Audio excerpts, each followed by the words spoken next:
Subscribe कयो मुझे channel के घंटी के निशान ते क्लिक कयो जी हर नए वीडियो की नोटिफिकेशन तव्हांखे मिली सके।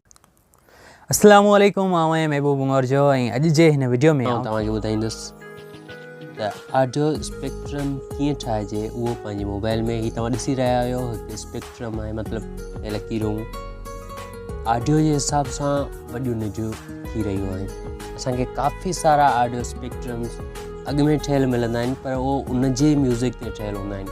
मिसाल तौरु असां जेके ग्रीन स्क्रीन में ऑडियो स्पेक्ट्रम डाउनलोड करियूं था उहे असांखे असांजे ऑडियो मुताबिक़ न आहिनि मिलंदा, उहे उन ऑडियो मुताबिक़ मिलंदा आहिनि जेको उन सां गॾु हूंदो आहे।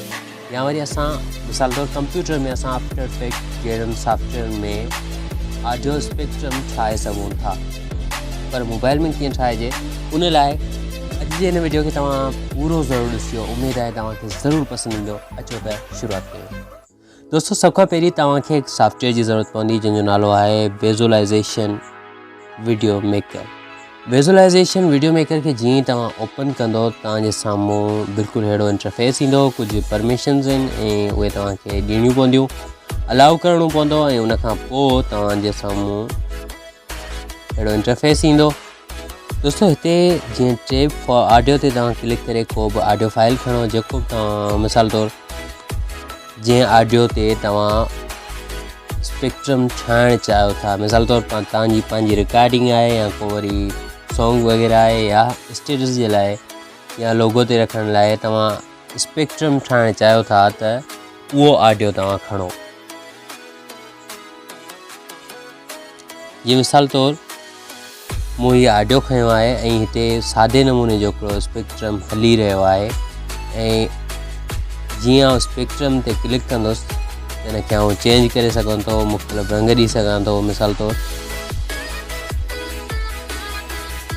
हिन ते जीअं आउं क्लिक कंदुसि त मथे तव्हां ॾिसी सघो था बार आहे, उनखां पोइ ॿिया बि स्टाइल आहिनि। मिसाल तौरु बार रेनबो आहे, ही तव्हां ॾिसी सघो था मुख़्तलिफ़ कलर में हले पई। लाइन आहे, लाइन बॉक्स आहे ऐं ॿियूं काफ़ी सारियूं सर्कल में तव्हां ठाहिणु चाहियो त दिलि जो धड़कण वारो ऐं इहो सर्कल आहे गोल ऐं हीअ सर्कल आहे जेको अक्सर तव्हां ॾिठो हूंदो लोगो जे मथां लॻियलु हूंदो आहे ऐं इनखे तव्हां वधाए घटाए मोटो सन्हो या कंहिं बि हिसाब सां तव्हां हुनखे चेंज करे सघो था, मुकमल तौर ते कस्टमाइज़ करे सघो था। ठीकु आहे, ऐं उनजा कलर वग़ैरह तव्हां चेंज करे सघो था, साइज़ उनजी तव्हां चेंज करे सघो था। बैकग्राउंड साओ ॾेई छॾियो, काइनीमास्टर में उनजो साओ बैकग्राउंड ख़तमु करे कंहिं बि जॻह ते रखी सघो था। ऐं उनखां अलावा हेठि तव्हांखे मज़े जी ॻाल्हि हिकु ॿियो ऑप्शन बि मिलंदो, टेक्सचर्स तव्हांखे अॻु में ठहियल मिलंदा ऐं हिते तव्हां हुनजो कलर चेंज कयो जेकॾहिं कलर चेंज करणु चाहियो था। ऐं उनखां अलावा जेकॾहिं हिनखे तव्हां ज़्यादा ड्रमफुल रखणु चाहियो था तॾहिं करे सघो था, विच ते रखी सघो था। अच्छा, कस्टम टेक्सचर ते तव्हां क्लिक करे को फ़ोटू पंहिंजो यूज़ करे सघो था।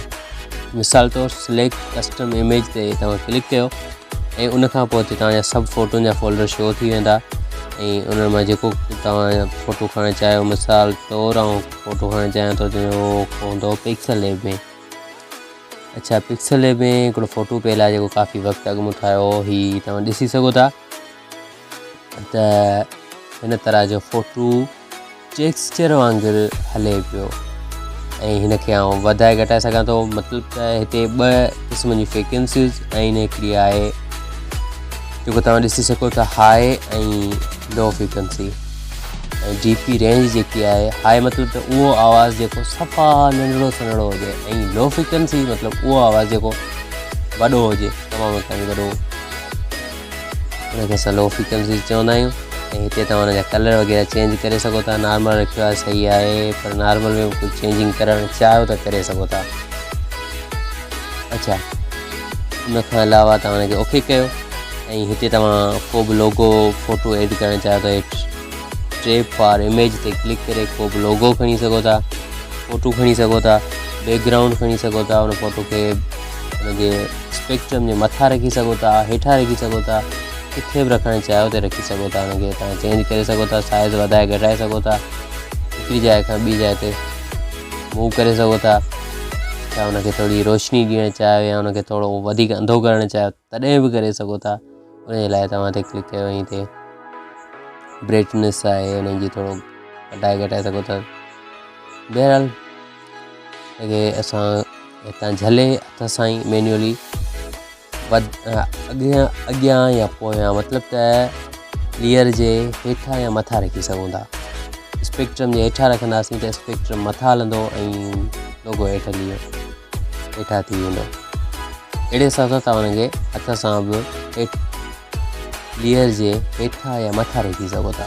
हिन में जेकी एडिटिंग कई हुनखे सेव कयो ऐं हुन खां पोइ क्रिएट वीडियो फाइल ते क्लिक कयो ऐं हिते तव्हां साइज़ हुननि खे ॿुधायो त कहिड़ी साइज़ में तव्हां क्रिएट करणु चाहियो था। उन खां पोइ तव्हां इंटरनेट ऑन हुअणु लाज़मी आहे, न त इहो सेव कोन थींदो, छो जो हिकिड़ो तव्हांखे एड ॾेखारींदो ऐं एड ॾेखारण खां पोइ तव्हां वीडियो सेव करे सघो था।